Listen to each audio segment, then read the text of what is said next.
ہے، لیکن صوبہ ریلیٹیولی بہتر بن گیا. او میرے بھائی مسئلہ یہ نہیں ہے، مسئلہ آپ کا ایک ہی ہے، وہ یہاں کوئی سسٹم نہیں بننے دیتے.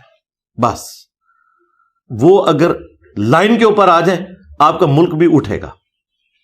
وہ خود کام کر نہیں سکتے، کوئی کرنے کی کوشش کرتا ہے اسے کرنے نہیں دیتے، اور پھر کہتے ہیں دیکھو یہ لوگ فیل ہو گئے.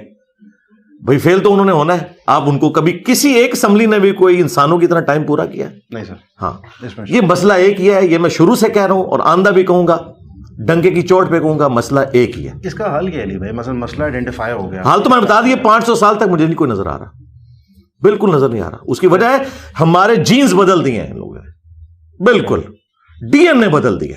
ہم لوگ اس سے باہر سوچ ہی نہیں سکتے، اپنے ڈبے میں بند ہو. جی میرے جیسے تو بہت تھوڑے لوگ ہیں، پڑھے لکھے لوگ کتنے ہیں، باقی تو سارے جو ہیں وہ اجڑ ہیں. ان کو تو انہوں نے یہ پٹی پڑھا دی ہے کہ دیکھیں جی یہ سیاستدان فیل ہوتے ہیں اس لیے ہمیں آنا پڑتا ہے. یہ نہیں بتاتے کہ ہماری وجہ سے فیل ہوتے ہیں.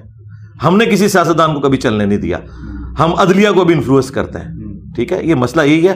لیکن اس کو قطن کوئی یہ نہ سمجھے کہ میں کوئی عمران خان صاحب کے جھنڈے کو سپورٹ کر رہا ہوں یا نواز شریف صاحب کے جھنڈے کو سپورٹ کر رہا ہوں. یہ سب لوگ یہ بھی ان کے اعلی کار ہیں.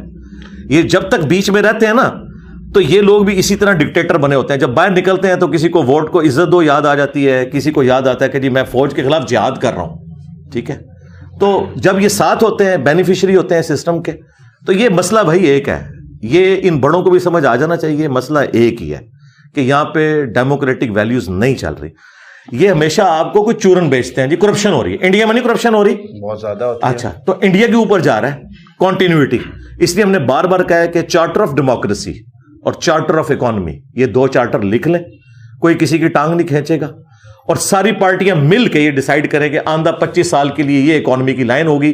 کوئی بھی جماعت حکومت میں آئے اس کو کنٹینیو کرے گی. اور دوسرا یہ جس طریقے سے تماشا ہوتا ہے جو عدلیہ نے 2017 میں کیا نواز شریف صاحب کے ساتھ، اور پھر ہماری اسٹیبلشمنٹ کے ساتھ مل کے باقی جماعتوں نے، پی ڈی ایم نے کیا عمران خان صاحب کے ساتھ، یہ تماشے ختم ہو. تو میں آسمہ جہانگیر صاحبہ کی بات کروں گا. انہوں نے بڑی اچھی بات کی تھی کہ ہمارے ملک میں ہمیشہ ڈیموکریسی کا پودا اکھاڑا جاتا ہے ہر دوسرے دن اور کہتے ہیں یہ بڑا نہیں ہو رہا. تو بھائی اس کے بعد دوبارہ اس کو کریں گے تو پھر ٹی ناٹ سٹارٹ دوبارہ سے ہو جاتا ہے. ہمارا ٹی ناٹ کے اوپر سب کچھ کھڑا ہوا ہے.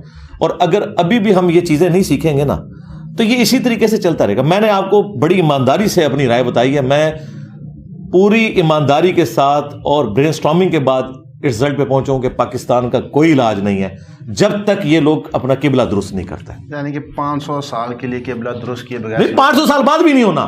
بات یہ جب آپ سٹارٹ ہی نہیں لیں گے. ہم نے سٹارٹ کہاں لیا ہے؟ دوسری بات، 2 وقت کی روٹی ہمارے لیے مشکل ہوئی ہے.